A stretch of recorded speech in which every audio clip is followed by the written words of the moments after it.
I'm going to scoot this back a little bit. Alright. Hello, my name is Shadar Tado, and I will be showing you Martin Luther King Jr. For my historical research project in English 12B. I'm going to apologize in advance if you cannot see the top of my head. I am a lot taller than the stand that my television is on, so I do not want it to fall over and break by adding different stuff to make it taller. So I will probably sit down to this level and make it work. So who is Martin Luther King Jr.? Well, he was born in 1929 and died in 1968. He is a civil rights activist and one of the most famous.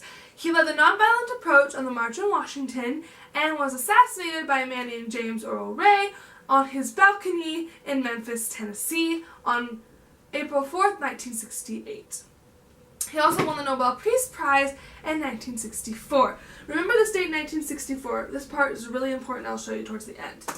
So the March on Washington. This is probably the most important part of Martin Luther King Jr.'s speech because this is the place where he delivered it. He delivered it at, the official title is March on Washington, Jobs and Freedom. The date was August 28, 1963, and 200,000 plus people showed up. I can't imagine how many people that is.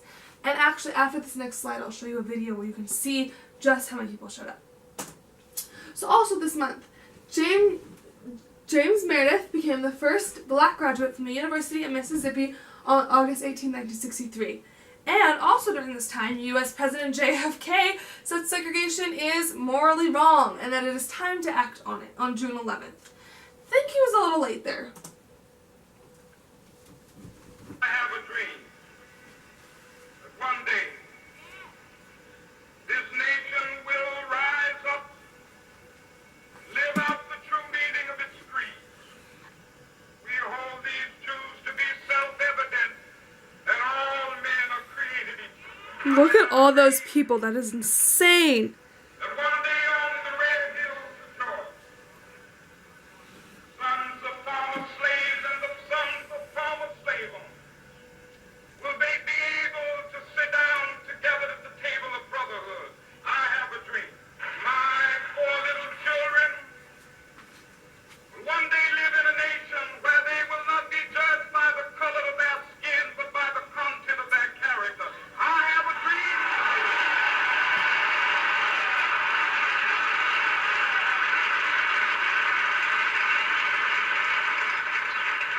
I have a dream that one day every valley shall be exalted.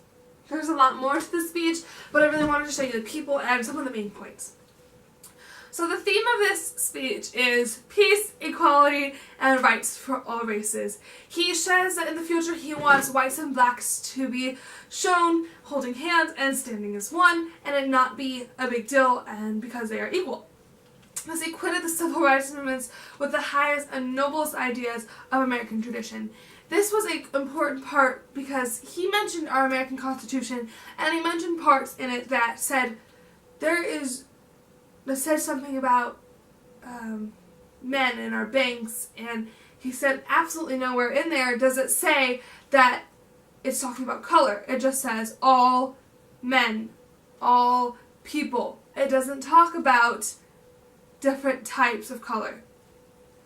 He also told us history of how African Americans were treated and how they are using a nonviolence movement to get their point across. They are not going to stop until the same equality rights are given to them as whites do. And one of the most famous quotes from this speech is, "I had a dream that one day this nation will rise up and live out the true meaning of its creed. We hold these truths to be self-evident that all men are created equal." My favorite line right there is all men. This is the point that he wanted to get across. That in our Constitution, there says nowhere anything about race or gender or anything. He wanted to show that it just says all men. It doesn't say color. So my analysis of the speech is he did a really good job at sharing the point of view of African Americans through slavery and also through the civil rights movement.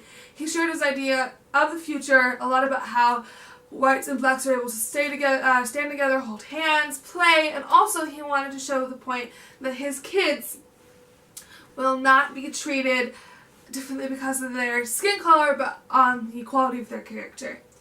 He also was trying very hard to convey the message of nonviolence and telling people there that he didn't want them to fight back. He wanted to show them that you don't have to be aggressive like the whites were being at this time to get your point across. Just keep doing what you're doing and it'll pay off. So my personal commentary on I Had a Dream. I absolutely love this speech. It is one of my favorites, and we're actually going over it right now in history. Martin Luther King Jr. was really brave for standing up and delivering this speech, knowing that all of the African Americans were not treated well in other states. Blacks during this time were being persecuted, shot at, beat, hit with pipes, attacked by the KKK. Their buses were being lit on fire, and he still decided he would try to stop it all with a speech, and I think that's really important, and I commend him for that. So its influence on history. This speech is one of the most famous speeches in history. In my own personal experience, the only speeches that I remember are this one and Lincoln's, only the first 2 lines of Lincoln's, because it's repeated a lot in movies. This speech, along with sit-ins, freedom rides, the Montgomery bus boycott, and the nonviolence movement, helped create and pass the 24th Amendment. And it also helped with the Civil Rights Act of 1964. Now, if you look at the dates, like I said earlier in my, when he won the Nobel Peace Prize in 1964, all of this happened a year after his speech was given. Even though it took that long, it was still very important in the building of equality for all races. Thank you so much, and I will be showing you my photo and video and knowledge sites.